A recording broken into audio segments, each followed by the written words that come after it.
On September 14th, California will decide whether to recall Governor Gavin Newsom. Today, we asked two veteran political consultants, Robert Stutzman and David Townsend, to share their views, not only on the recall, but on the current issues shaping the future of California. David, what will determine whether or not Governor Newsom survives this recall campaign? Donald Trump. Donald Trump? Why Donald Trump? Because ultimately, this will not be about Gavin Newsom. This will be about whether or not California has a Republican governor that Trump can run around bragging about. Unfortunately, or fortunately, depending on your point of view, politics has become so tribal now that this is going to be ultimately about Trump. Rob, what's your reaction to David saying that this is a Trump election? Well, I'm surprised to hear David say that, because I think it's the miscalculation that the Newsom campaign keeps making. I mean, what will save Newsom is math. There's twice as many Democrats, almost, as there are independents and Republicans combined. What he needs is Democrats to vote. What the Newsom campaign has been doing is trying to equate this recall with the insurrection of January 6th and the MAGA view of the world. And that doesn't seem to be working. What this recall is clearly about is what's happening in the state when it comes to quality of life. Obviously, COVID's had a big impact on this. And I think if the bar was as low as it is in California, in other states, there'd be a lot of governors under recall. Newsom gets the misfortune of having a low threshold for what it takes to recall a governor, so he's under recall. But there's issues of rising crime and homelessness, energy prices, energy reliability, rising housing prices. There's a lot of quality of life issues. That's what people are thinking about every day, not Donald Trump. And I think this is the miscalculation that Newsom who is making, and that Democrats no longer can do the resistance to Trump. Trump's out of the White House. They have to take responsibility for how this state's being governed because they are completely in charge. I'd like to agree with Rob on the fact that it's all about math. The problem that the Republicans have, the reason I mentioned Trump, is the problem that the Republicans have is as long as Trump is in charge of the party, California Republicans will continue to live in the wasteland. And you're talking about less than 30% of the voters are Republicans. If Republicans get 100% turnout, they're still only going to get 30% of the vote. Some would say, David, some would say that Republicans have been in the wasteland way before Trump. And right. Part of the question that we want to talk about today is whether or not they ever leave the wasteland. Well, I don't think they do, as long as Trump is the leader of the party. I mean, Biden beat Trump by over 30 points in California. Like I said, the legislature is more than two thirds Democrat, both houses. Republicans haven't had a statewide victory since 2006, which Rob was part of, actually. And so it's a math problem. You can have 100, like I said, you can have 100% turnout of Republican voters, and it's still not going to be enough to recall Newsom. And that's why I said Trump. It's because we are so tribal now. And Republicans can't break free of that. Look at their candidates. Their candidates are really weak. So I agree with David on his overarching analysis of the Republican problem in California. I am an extremely anti-Trump Republican. I think he's devastating to our party. I don't recognize a lot of our party anymore. And I don't know in a state like California how you can grow until Trump is clearly behind us. And he's not clearly behind us. Obviously, he's the biggest loser Republicans have had since Herbert Hoover in losing the White House and both chambers all at once, but he still obviously has a grip. Having said that, this recall is a very unique election. Gavin Newsom's name doesn't appear next to any of these Republicans. It appears by itself with yes or no on recall. And it's a very unique dynamic. It's purely literally a what is it that gives referendum. What is it that gives you optimism, Rob, at all, that somehow in this recall that the opponents of Governor Newsom can thread the needle? Well, to be clear, I don't know that it's optimism. I'm not at all convinced this is necessarily a good idea. I mean, if a candidate does win, or if Newsom is recalled, whoever wins is in for a very difficult 10 months in a legislature that can override their vetoes, basically wait them out until next November's election. I think this is more interesting about how problematic this has become for Newsom. The polling is clear that there is Democrat apathy. They don't feel strongly about him. They're not energized to come turn out for him. They clearly don't see this as some type of Trumpian threat to take over the state. That may change by the time ballots go out in the next couple of weeks. Newsom has a lot of money to spend, but he's been spending money on this narrative.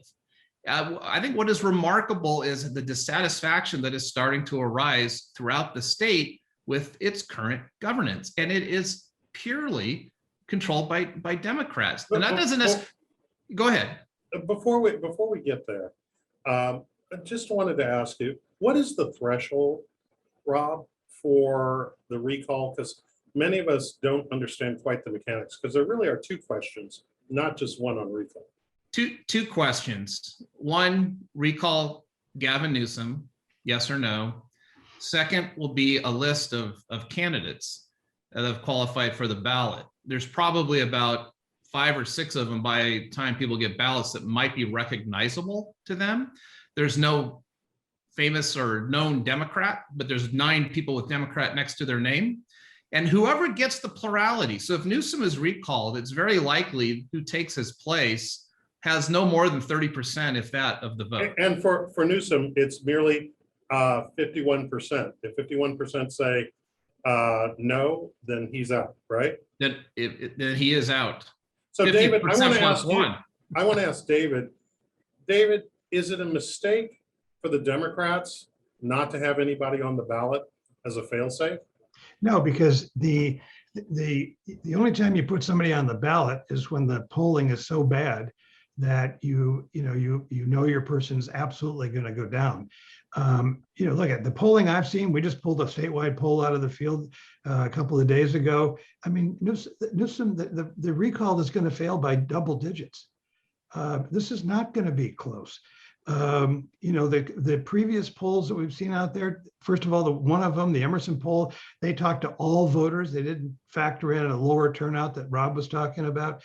I think there's no question that Republicans are fired up to go out there and stick it to Newsom, but there's just so many more Democrats that we don't need, as high a enthusiasm level. Number one. Number two, turnout over the years is getting ballots to people and getting them to return them. Well, fortunately now in California, everybody gets a ballot in the mailbox. So it's pretty easy to vote. And after they've gotten their 15th call and seen their 20th TV commercial from the no on recall, I think the Democratic turnout's going to be fine. It's not going to be equal to the Republican percentage-wise, but numbers-wise, it's going to be greater than the Republican. And all the stuff I'm seeing around independent voters is they're not for the recall.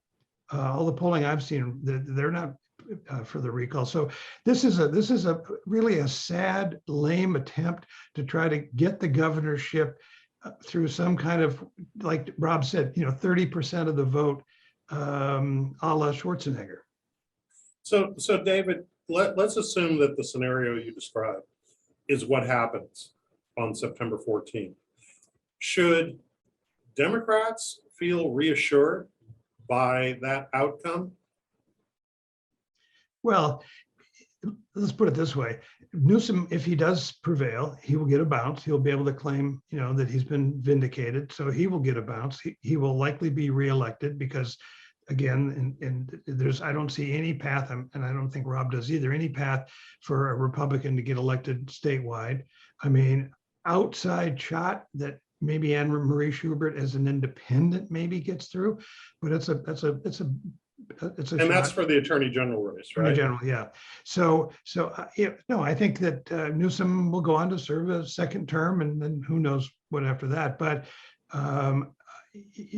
this is the dynamic of Gray Davis. Gray's numbers were much worse, first of all. Second of all, the choice was Gray or Arnold Schwarzenegger, who was an international, known star who was married to a Kennedy. That gave a lot of Democrats the okay to vote for Schwarzenegger because he's obviously got to be okay because he's married to a Kennedy. So very different dynamic. This one is, look at, remember who voters are. Voters are highly educated. They're homeowners. They're smart enough to look at this and say, if I vote against Newsom, I'm going to get one of these guys. I don't think so. Let me, Rob, let's hear from you on this. Let's assume that David's scenario is correct. That success or that victory that comes to Gavin Newsom and the Democrats is in the face of continuing and growing dissatisfaction on the ability of government at all levels to address issues like homelessness, housing, infrastructure, water. And it's a one-party state by and large. The Republicans, no disrespect, really aren't a factor at the state level in terms of being able to influence policy decisively. What happens into the future with the Democrats still remaining in control of all the levers of the state? Well, I think you'll see more difference between Democrats. I mean, this is something David works on quite a bit. I think the progressive versus more moderate Democrat factions is really, I think, what defines the future of how the state gets governed. And I think you're seeing a lot of nervousness about how far the very progressive policies, particularly around criminal justice and crime, homelessness, to the eye test. I don't think there's any Californian that thinks any progress has been made. And what you can get is a pretty quick snapback on those issues. I think it's difficult for me to imagine the scenario where that snapback comes all the way to a Republican governor next year. I mean, I agree with David on that. That's going to be very difficult. But is there room somewhere in the middle for something more interesting to happen? And in California, the wild card in these statewide politics is that we are a state full of rich people and famous people, and rich and famous people. And money is necessary in California like no other state in order to raise name ID. And so there's always this interesting scenario of the outsider, I think, coming to an opportunity that may seem target rich and ripe for them. The recall could end up being double digits. I suspect, based on the lack of Democrat enthusiasm, it's single digits. And that Newsom, I think, very likely does beat it. But if it's 52-48, he doesn't come out of that strong at all. That's weak and embarrassing, especially against these, with these candidates that are opposite him. So I don't think we know until we get there what kind of political shape the governor really will be in heading into the normal election year next year. When you look at the party itself and its dominance over the entire state, are we at a point where it is that there is a fracturing that's taking place? Let me give you an example. In the city of San Francisco right now, the current DA, who ran on a very progressive platform related to changing law enforcement and changing how the DA's office pursues incarceration and prosecutions and things like that, all straight down the line, progressive points of view, is in San Francisco, ground zero in the United States of the progressive movement, faces two recalls. Yeah. What is that? Just an isolated incident, or is that a canary in the cave for something else that's going on? It's not isolated. The DA in Los Angeles, who's just as progressive and was formerly DA of San Francisco, is also facing a recall attempt. So this is the snapback that's going on, but it's happening in these, in San Francisco, obviously a very liberal laboratory, where there's an old joke about, liberals getting mugged become conservatives. Well, there's a lot of liberals literally getting mugged in San Francisco, and there's a reaction to that. You're losing basic societal order when you have to step over human feces on a sidewalk and watch a Walgreens get looted in broad daylight.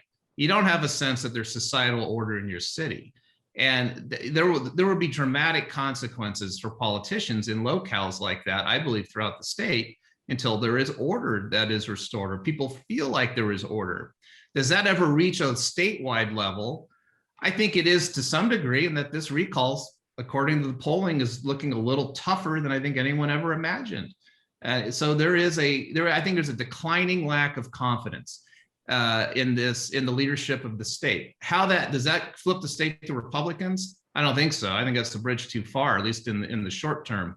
But does it provide an opportunity to moderate these Democrat majorities and what they're doing in the legislature and even in statewide office. I mean, Newsom came in as a progressive barnstormer with his eye on the White House, and not necessarily, I think, in touch with Californians, which is why you have this lack of enthusiasm for him. David, that really raises a question.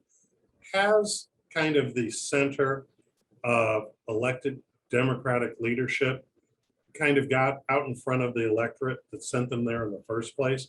Because there does seem to be a perpetual dissatisfaction with the execution and the outcomes of government here in California.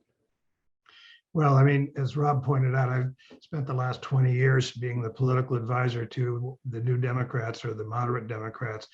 And I agree with Rob that in California, the three-party system is really Republicans, moderates, and progressives. And the moderates and the progressives. Hold on, say that one more time. I haven't heard that before. Well, Republicans, Democrats, and progressives? No, Republicans, Democratic moderates, and Democratic progressives. And that's what Rob was referencing.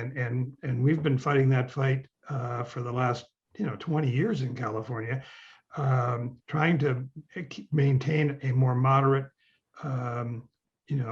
governance structure among Democrats. We've been pretty successful. But look at, you can't be a Democrat and have a 2/3 ownership of both houses of the legislature and every constitutional officer and saying, boy, are we doing a great job on homelessness. Boy, are we doing a great job on housing. Boy, are we doing a great job on crime. No, we're not doing a good job on any of that stuff. And it's because our own politics gets in the way. That's why I'm saying that as long as the Republicans can't put forth any kind of a national program or leaders or whatever that are in any way, shape, or form reasonable, like Rob, then we're going to have this terrible dysfunction. I mean, I said the other day that that the big city mayors in California, they're going to be held accountable for homelessness for the rest of their natural lives. Whether it's their fault or not, it's on their watch, and it's so out of control that there's no number one issue on every poll we do is homelessness. Let me ask you both, and Rob, I'll ask you to respond first to this. David, with regards to moderate Democrats, and Rob, you're a never Trumper. Some would call you, David, a dino, a Democrat in name only, and Rob, you a rhino, a Republican in name only. Have your respective parties gotten to a place where they're never going to come back to their historic centers and frankly, where both of you represent from is kind of on its last legs? Because that's what the progressives yeah. I mean, this is the great question. We're obviously going through a transformation, realignment. Some of it's post-Cold War. Some of this has been brewing for a while with the, with the Democrats losing, I think, white, blue collar that have been drawn to a Trumpian type of message. Which frankly, a guy like Mike Huckabee was out there running on, before Trump, and Pat Buchanan before that. So the question, this question of what happens to one party depends on also the other party, because neither one, exists in a vacuum. And I don't know the outcome, I think, until we get well into the decade ahead of us, a couple cycles in, certainly the next presidential cycle, to see who's going to control the middle. But whoever controls the middle is going to end up being the majority party. Now, it may go back and forth because who has the middle may go back and forth. But Joe Biden's president because he has the middle. But you still had 4 congressional districts in California that voted for Biden, vote for Republicans, elected Republicans to their congressional seats. Actually, that's an interesting point, because if I recall correctly, 2 of those seats at least went to Korean Americans. Is that Asian American women? Yes. Yeah, Asian American women. And David, there has been a at least documented or noted movement it appears, slight of people from the AAPI community as well as the Hispanic community being a bit more receptive to conservative politics. Is that something that is, from your perspective, real, or is that just an anomaly? No, I think it's real. I think, the Democratic Party is not a party. It is a group of caucuses. And the caucuses are very vocal and strong in terms of their issues and what they care about. And so that's kind of how we roll. The Republicans didn't even have a platform last time. I mean, that just blows my mind. Usually we have the platform and ignore it, but at least we have a platform. And so, no, I think that when you're looking at immigrants and people of color in many cases, it's a lot about family, and it's a lot about the economy. Virtually every moderate Democrat in the legislature comes from areas of the state that are economically challenged. I like to say that moderate or new Democrats are economic Democrats. They're pro-social issues, but they're also pro-jobs. And that's what separates them from progressives. And frankly, the moderates, we're winning most. There's been 2 or 3 special elections. There was one just last night in Ohio. The moderate candidate prevailed over the progressive. I think Rob would agree with this too. Is that Rhino and Dino are probably the 2 nicest things anybody's ever said about us on the extremes. I can give you a lot more, but it's not allowed on the air. And this has been going on in the Democratic Party at least forever. I mean, Alan Cranston led a challenge of progressives, back in the day. Tom Hayden led a group of progressives that try to bolt from the party. But politics tends to settle in the middle. For mostly people just want government to leave them alone. So it always comes back to the middle because you win in the middle. Rob's right. Well, Rob, is that effectively a statement that says that while we have this aggressive progressive reputation of California, that the voters actually may not completely fill out that definition? And if that is true, how is it that Republicans capitalize on that in the future in order to become competitive? Well, I think, look, the legislature is far more progressive than I think the electorate is. I think this governor at times has been far more progressive than the voters. In fact, he's flaunted the voters' will at times, single-handedly deciding he's going to invoke a moratorium on the death penalty when the voters had just affirmed it on a statewide ballot. Eventually, this becomes opportunity for Republicans. We're going to go through a once-in-a-decade process, Scott, coming up, where we redraw legislative maps and congressional maps. And I think there may be some opportunity for Republicans to claw back a few seats in the legislature. That doesn't make them instantly relevant until they get below, they can recapture at least over a third of each chamber. But, as bad as things have been, that would be some momentum, especially coming off the momentum of winning 4 congressional seats and an assembly seat in last year's election. But it's going to be incremental, I think, incremental real estate claimed back by Republicans. And I actually think the Democrat Party will respond to it. The things that David's talking about and works on, I think once that starts to happen, it moderates the Democrat that controls Sacramento. In our final moments, quick question for both of you. And David, I'll start with you. And that is, name the top 3 issues that will define the 2022 elections. Homelessness, housing, and income inequality. Okay. Rob? Well, and crime. I'm sorry, I'm going to go for 4. All right. Correct. You never color with anyway, David. I can't color in the lines.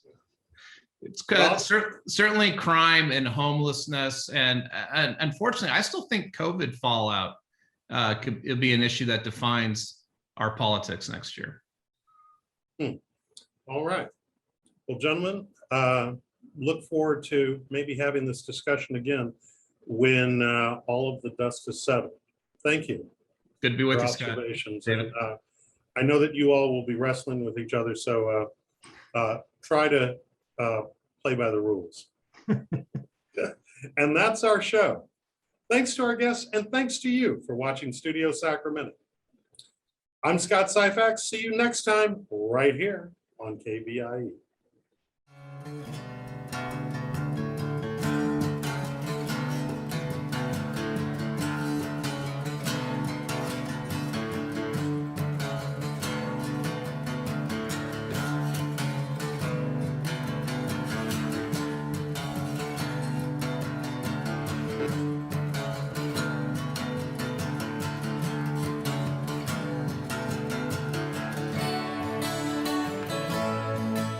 All episodes of Studio Sacramento, along with other KVIE programs, are available to watch online at kvie.org/video.